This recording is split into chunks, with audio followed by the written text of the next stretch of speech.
it is that you do? Well, initially the company is?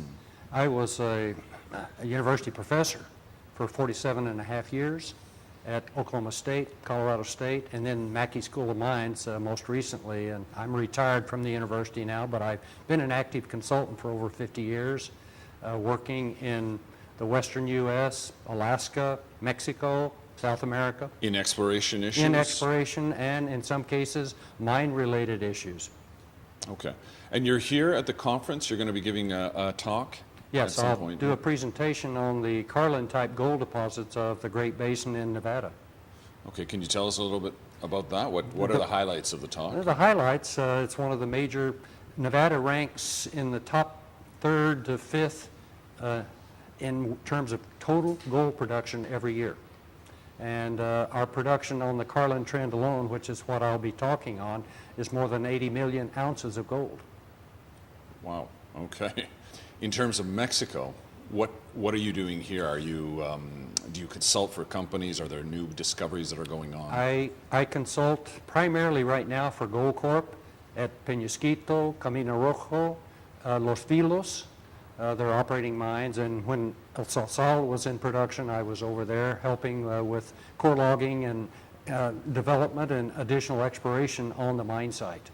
On how to extract, I mean, in more efficient terms, or find new deposits, or what precisely? More precisely, I deal with the actual exploration, how to find additional deposits, what are the keys, trace element geochemistry, rock alteration, those types of things in the core logging and in surface geologic mapping. Interesting.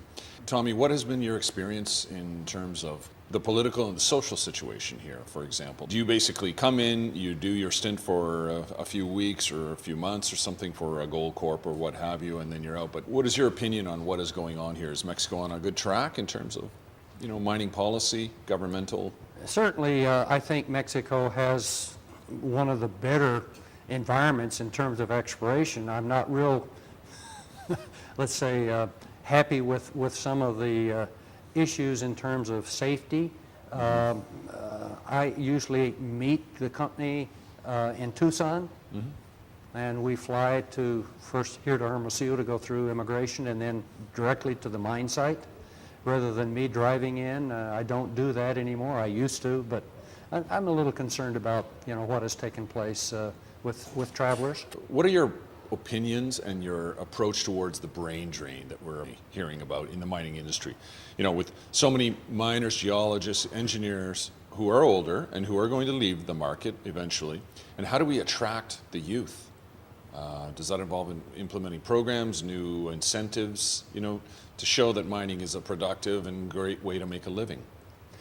Well, having come from academia and seeing that many universities are going away from programs that are very practical in geology, mining engineering, metallurgy, the real issue is how do we convert administrators at universities into providing programs that are more practical and you know, applicable to the mining industry. And that is a major issue worldwide. We're seeing a lot of faculty, like myself, retire. We're not being replaced.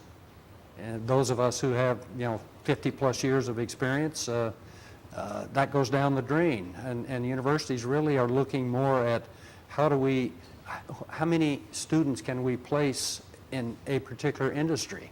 And we're going to see a major issue with, as your question indicates, with replacement. Mm-hmm.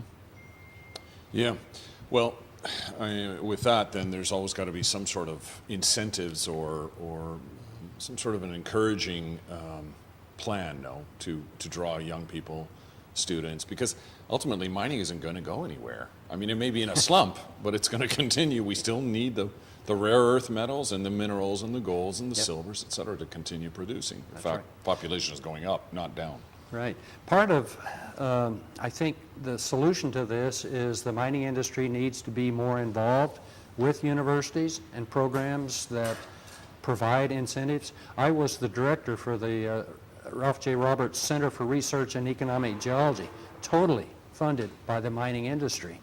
When I retired, There were still a couple of faculty in the Nevada Bureau of Mines and Geology who are teaching one course a year. I used to teach 8 courses related to ore deposits. Those are not being taught anymore. So that research center is going to have already is having major issues with funding from the mining industry. I think that's key. I think also governmental support is something that needs to take place.